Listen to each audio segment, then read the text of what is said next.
Welcome to my channel. Today's discussion topic has to do with soil fertility. And in the process of working towards soil fertility, one of the things that we need to realize is that the soil itself has minerals and elements in it that are possibly available, possibly not available. In that availability, non-availability system, one of the things that we can do is check our pH balance. In checking the pH balance, we find out whether the soil needs to be amended or not. And pH can change during the season. So it's critical to get multiple readings of your pH throughout the growing season, as well as the fallow season throughout the year.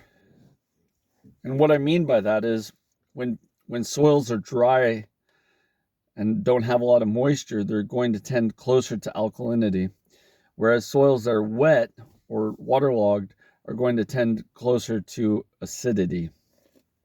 Depending on the soil structure that you have, that can vastly vary. And we're talking from sand soils to clay soils and all the soils in between, humuses and the rocks and whatever. So I come out of Monterey, California, or I should say Monterey, California, and we have an interesting scenario happening there, because on one side of a hill we can have pure granite, and on the other side of the hill we can have sandstone, and the sandstone composition is completely different from the granite. And then on the back side of the mountain we could have pure clay, and on the front side of the mountain we could have pure silt. It varies dramatically, and each one of those soils acts completely differently. Down the hill we may have pure sand, so there's areas that are completely different, even though the coastal area is roughly geologically the same. We have this problem where these two tectonic plates are kind of hitting and kind of smushing into California, and one is subducting and one's going over. And it makes these really cool mountain ranges. But in the process of understanding that, we also have really high fertility throughout the whole area. Everything from Big Sur all the way up to Santa Cruz is an extremely fertile zone for planting just about anything, because we're in a Mediterranean climate, but we're semi-arid. We get about 21 inches of rain a year, and that usually classifies as an arid landscape. Yet we have the ocean, which moderates our temperature and brings more humidity into the zone for like dew capture and stuff. Although we could have, 20-year droughts. So, and I've lived through a couple of those. Having a 20-year drought does not mean we did not get rain. It just means that the rain was little compared to the evaporation. In the process of understanding the pH of the soil, as the pH shifts and changes due to the seasons, different plants will take advantage of that. The things like grasses, the annuals, really like the southern facing slopes, and they really pop in the spring and the summer, and then they die off and become a fire hazard towards the winter. And if we get no rain, it becomes a problem. On the northern slopes, though, the trees really take hold really well in our area. We have a lot of things like oak trees and giant sequoias and coastal redwoods. We also have things like Monterey pine, Monterey cypress, and we can grow just about any type of tree reasonably well. Some of them produce fruit, some of them don't, because they're not in their climate zones. So, but what it comes down to is changing. When we want the plant to uptake nutrients, we need to shift the pH of the soil, or moderate the pH of the soil to keep it from changing too hard, so that way the minerals are available to the plant in a soluble form by keeping the pH roughly in a little bit of the acid side near the center. And 7 being neutral on the pH scale, we want to be 6.5 to 6, somewhere in that little tiny tight range of pH. And basically every nutrient that is available for the plant's growth will be available to the plant to grow. And in the soils, if you took a soil sample from your soil, it doesn't really matter which soil it is, you take that sample and you send it off to get it analyzed, and they send it back and tell you what's in the soil elementally, which elements are in the soil, you'll find that a huge range of almost all the elements are probably already there. The difference is the pH balance of said soil shifts out of position, and then those nutrients are no longer soluble or available to the plant to uptake. So pH is critical, regardless of the type of soil you have, to maintain plant growth and health. And this is where it gets a little bit strange. The same one move solves like 4 or 5 problems. If it's sand soil, if it's clay soil, if it's rocky soil, if it's, high humus soil, regardless of the soil type, with the exception of really, really perfect soil, the typical way to solve the pH problem is to add organic material and put a layer of organic material on top of the soil to buffer the soil's temperature range and moisture range. And as you buffer the temperature and the moisture, your pH balances back to a more neutral pH. In the process of balancing your pH and balancing the moisture and balancing the heat, the plants skyrocket. Now this is really difficult to explain to large farmers, because large farmers are doing more than an acre,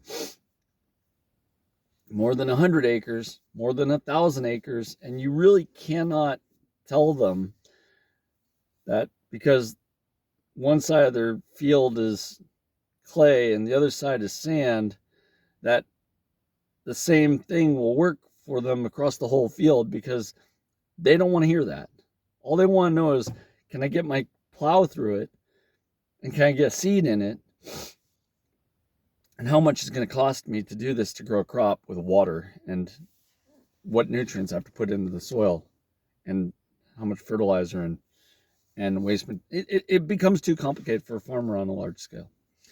Gardeners can do it very easily, because gardeners bring in a truckload of wood chips or mulch or compost, and they just dump it on the soil, and bam, pH shift really fast.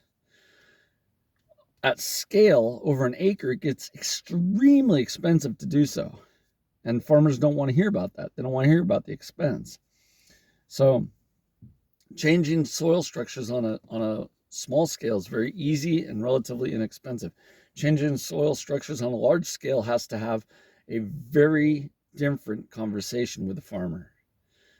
A lot of farmers are, doing wheat and soy and stuff like that, corn and potatoes and things, and they don't want to hear that every acre that they are farming has to be changed, or the way they're farming has to be changed, or the tooling of their farming has to be changed, because every little tiny change costs them money.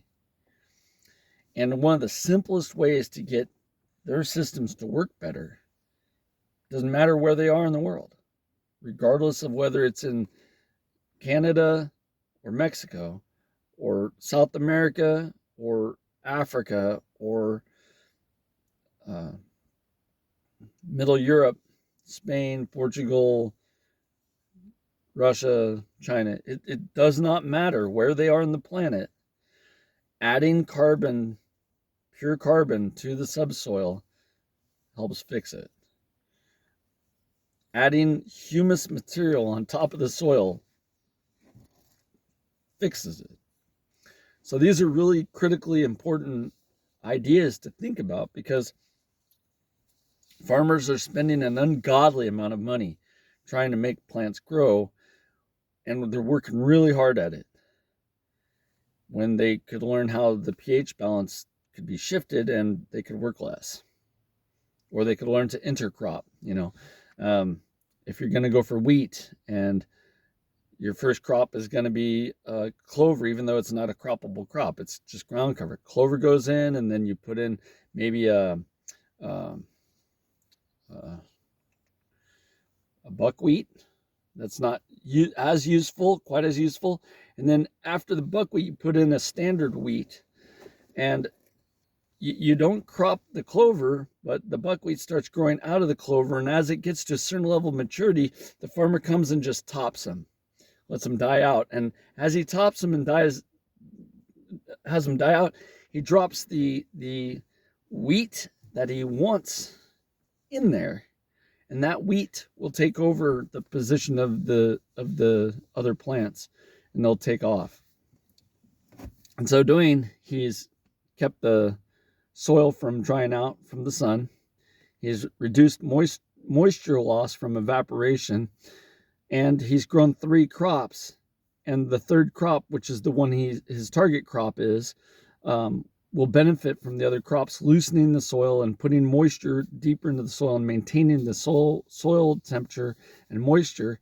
And it maintains the pH so that the wheat that he wants can take off. And then he can just go and harvest that as is normal and get his wheat grain, and off to the races he goes. Because he tops the buckwheat before it can germinate, and he interplants before it can take off again. And he may have to crop that buckwheat a couple of times to make sure that it dies out, but he doesn't have to do that with a clover. And the clover won't create a product that'll go into his wheat and become a problem, because it's a low growing, clover is low growing, whereas wheat is really tall growing. So some ideas on pH balance and how to get pH balance to establish itself and maintain itself. Farmers are going to come back and have a different idea, and they should. Maybe they need to scale it down first. Do this process around their house for like 1 acre around their house and figure out if it works for them, and then scale it to 2 acres, and then scale it to 3, and then scale it to 4, and then scale it to 5, and then eventually they just take over their whole process with this, and it doesn't cost them that much. So good stuff to think about. Have a great day.